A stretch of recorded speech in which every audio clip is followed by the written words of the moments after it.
justice in the context of sustainable consumption isn't just an abstract moral idea, nor is it something we can leave to individual decisions or even corporate choices alone. It goes beyond that.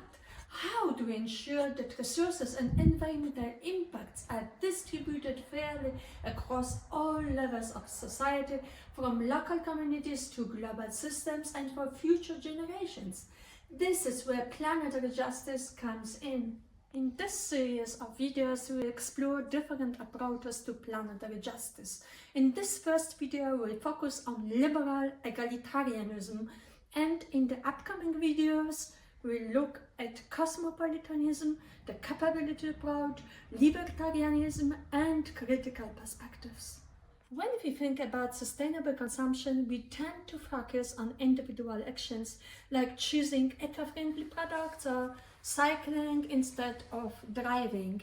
But justice extends beyond personal choices. It operates on multiple levels: micro, individual, meso, organizational, and macro, societal or global. True sustainability isn't just about being resource efficient, it's about making sure resources are shared fairly across all of society and for future generations.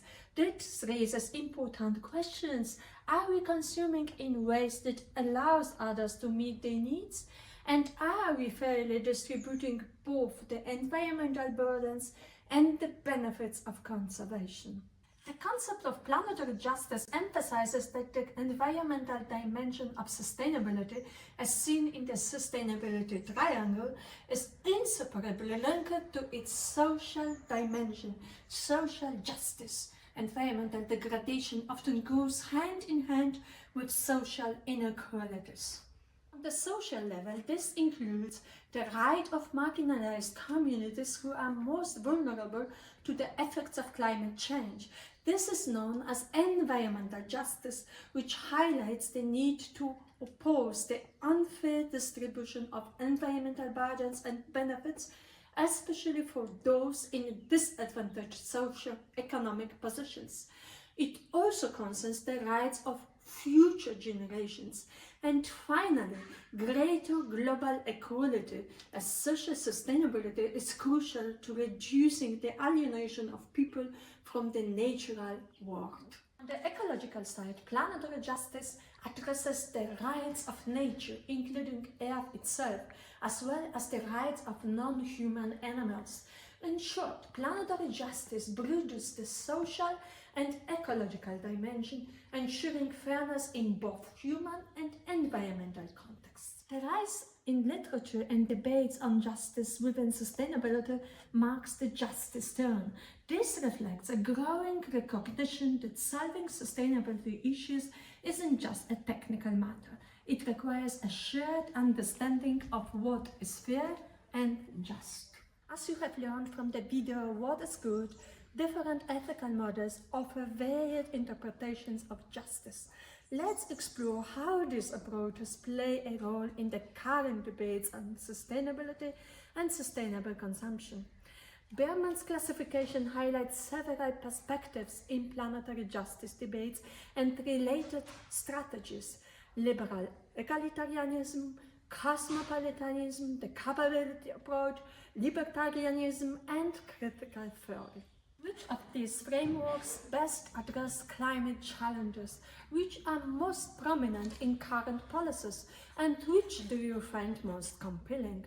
Reflect on these questions. Liberal egalitarianism views the world through the lens of equality, personal freedom, and individual responsibility, seeing these as essential for building a just society. But how are these principles realized? Imagine standing at the starting line with thousands of paths ahead, each leading to different peaks that represent our varied ideas of happiness and well-being. Each of us has the freedom to choose our path and our destination. Everyone is guaranteed access to the paths, maps, and tools needed to navigate them, thanks to the same fundamental rights and freedoms like access to education and healthcare. This aligns with Rawls' first principle of justice. Each person has an equal and unviolable right to a fully adequate system of equal basic liberties compatible with the same system for all. Of course, we may encounter challenges along the way. Behind the veil of ignorance, the organizers of the journey have accounted for this, giving each participant an SOS phone in case they fall, representing basic social safety nets like unemployment support. This reflects Rawls' second principle of justice, which states that social and economic inequalities must meet two conditions.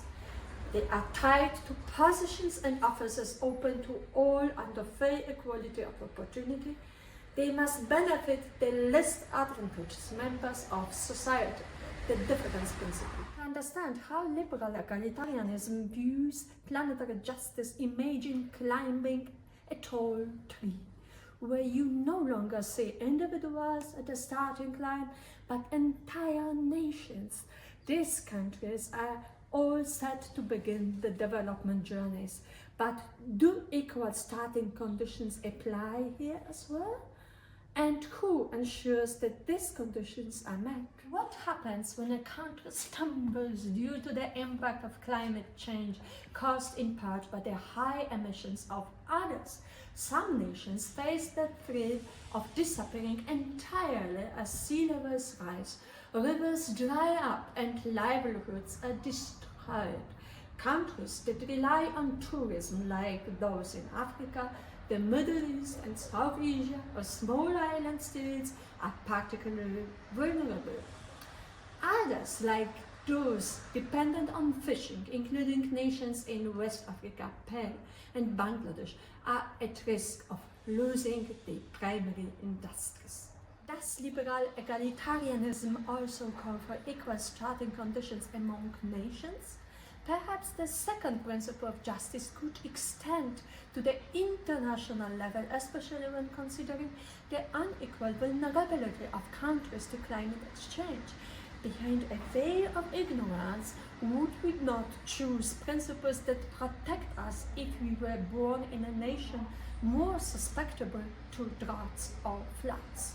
Liberal egalitarianism doesn't climb the tree with us. It places the responsibility for justice on individual states, not on international organizations. According to Rawls' law of peoples, when a state can't uphold justice, for example, burdened societies, other nations have the duty to help. Peoples have a duty to assist other peoples living under unfavorable conditions that prevent their having a just or decent political and social regime. However, this doesn't address the root causes of climate crisis and global inequalities, which are tied to deeper systemic, economic and social changes driving these environmental shifts. While liberal egalitarianism supports SDG goals like ending poverty, promoting education and gender equality, and encourages interstate aid, it has little more to offer in terms of broader planetary justice solutions. In the next videos, we explore what other approaches have to offer on this matter.